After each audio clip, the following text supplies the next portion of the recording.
विष्णु पुराण हिंदू धर्म के 18 महापुराणों में से एक है, जो भगवान विष्णु की महिमा और उनके अवतारों की कथाओं को विस्तार से बताता है। इसमें भक्ति, ज्ञान और कर्म का समन्वय है। भक्त प्रहलाद और नृसिंह अवतार की कथा इस पुराण की सबसे प्रसिद्ध और प्रेरणादायक कथाओं में से एक है। यह कथा भक्ति की शक्ति, ईश्वर की लीला और अहंकार के विनाश को दर्शाती है। भाग 1। हिरण्यकश्यप का परिचय। हिरण्यकश्यप एक शक्तिशाली असुर राजा था। वह अपने भाई हिरण्याक्ष की मृत्यु से क्रोधित था, जिसे भगवान विष्णु के वराह अवतार ने मारा था। हिरण्यकश्यप ने विष्णु से बदला लेने की प्रतिज्ञा की और कठोर तपस्या करने के लिए हिमालय की ओर चला गया। उसकी तपस्या इतनी कठोर थी कि उसने हजारों वर्षों तक न तो अन्न ग्रहण किया और न ही जल। उसकी तपस्या से प्रसन्न होकर ब्रह्मा जी प्रकट हुए और उसे वरदान मांगने के लिए कहा। हिरण्यकश्यप ने अमर होने का वरदान मांगा, लेकिन ब्रह्मा जी ने कहा कि अमरत्व संभव नहीं है। तब हिरण्यकश्यप ने एक चालाक वरदान मांगा। मुझे न कोई मनुष्य मार सके, न पशु, न देवता, न असुर। न मैं दिन में मरूं, न रात में। न मेरी मृत्यु घर के अंदर हो, न बाहर। न मैं आकाश में मरूं, न पृथ्वी पर। ब्रह्मा जी ने उसे यह वरदान दे दिया। इसके बाद हिरण्यकश्यप अहंकारी हो गया और स्वयं को भगवान समझने लगा। भाग 2। प्रहलाद का जन्म और प्रारंभिक जीवन। हिरण्यकश्यप के घर प्रहलाद का जन्म हुआ। बचपन से ही प्रहलाद में दिव्य गुण थे।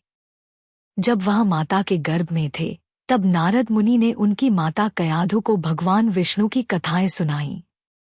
इसका प्रभाव प्रहलाद पर पड़ा और वे जन्म से ही विष्णु भक्त बन गए। प्रहलाद को शिक्षा के लिए गुरुकुल भेजा गया, लेकिन उनका मन हमेशा भगवान विष्णु की भक्ति में लगा रहता था। वे अपने साथियों को भी विष्णु भक्ति का पाठ पढ़ाते थे। यह देखकर हिरण्यकश्यप को बहुत क्रोध आया। भाग 3। हिरण्यकश्यप का क्रोध और प्रहलाद की परीक्षा। हिरण्यकश्यप ने प्रहलाद को समझाने की कोशिश की, लेकिन प्रहलाद ने विष्णु भक्ति नहीं छोड़ी।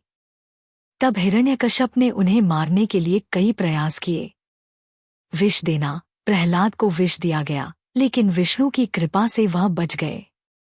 हाथियों के नीचे कुचलवाना, प्रहलाद को हाथियों के नीचे कुचलवाया गया, लेकिन वह अक्षत रहे। पहाड़ से फेंकना, प्रहलाद को पहाड़ से फेंका गया, लेकिन वह सुरक्षित रहे। हर बार प्रहलाद की भक्ति और विष्णु की कृपा ने उनकी रक्षा की। भाग 4। नृसिंह अवतार की घटना।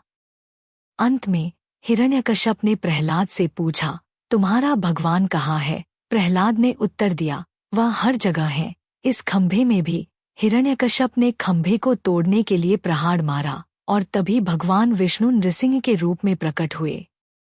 नृसिंह अवतार आधे शेर और आधे मनुष्य का था। उन्होंने हिरण्यकश्यप को संध्या के समय न दिन न रात, घर के द्वार पर, न अंदर न बाहर, और अपनी गोद में रखकर न आकाश न पृथ्वी, उसका वध किया। इस तरह ब्रह्मा के वरदान का उल्लंघन किए बिना ही हिरण्यकश्यप का अंत हुआ। भाग 5। प्रहलाद की विजय और शिक्षा। प्रहलाद की भक्ति की विजय हुई। उन्हें विष्णु का आशीर्वाद मिला और वे धर्म के मार्ग पर चलते हुए एक महान राजा बने। इस कथा से हमें यह शिक्षा मिलती है कि भक्ति और सच्चे विश्वास के आगे कोई शक्ति नहीं टिक सकती। भाग 6। समापन। कथा का संदेश।